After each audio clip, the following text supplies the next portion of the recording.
This is what scientists first thought Therizinosaurus looked like.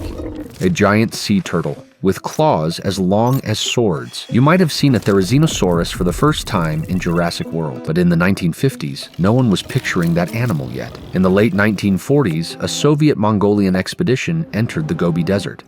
There they found the first fossils of Therizinosaurus. In 1954, a paleontologist named Maleev studied those remains and gave them a name for the very first time. Therizinosaurus means scythe lizard.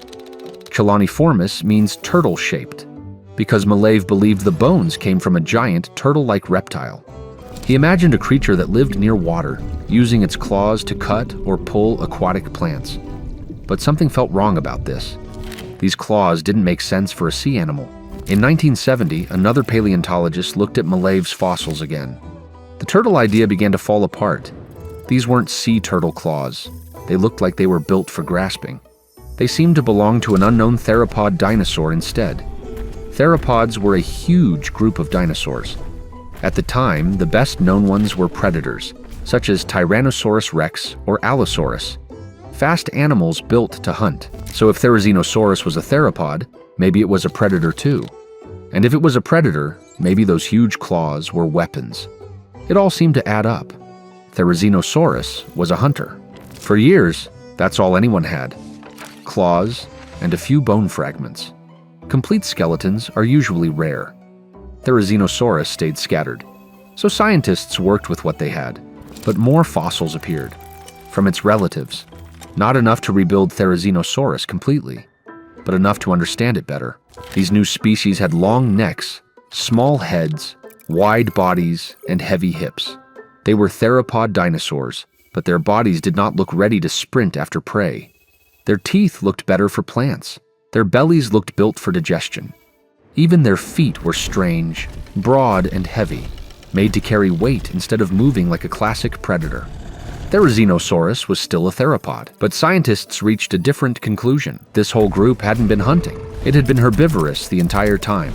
So Therizinosaurus started to finally look like a giant plant-eating sloth. But even this version was not the final one.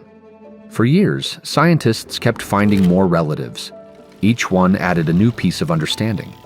Then, in 1999, scientists added a detail that made the previous ideas feel outdated.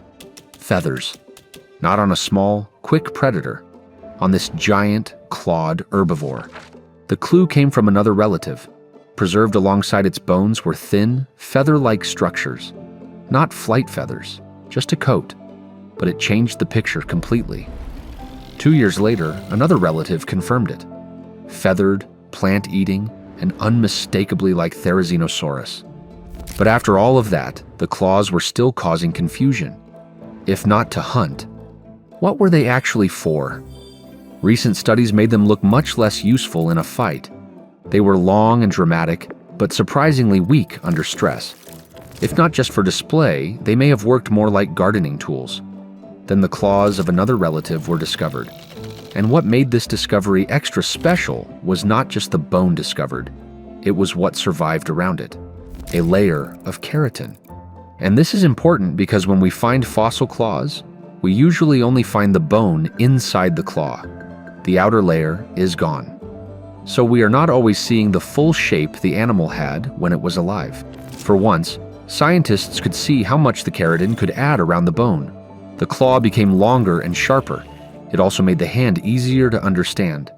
These were claws that could grab, pull, and bring plants closer to the mouth. But even now, Therizinosaurus is not completely finished. We do not understand it fully. Its body is still built from fragments, from relatives and comparisons, from clues that keep changing. But one thing is for sure, this is the closest modern reconstruction of Therizinosaurus we can build today.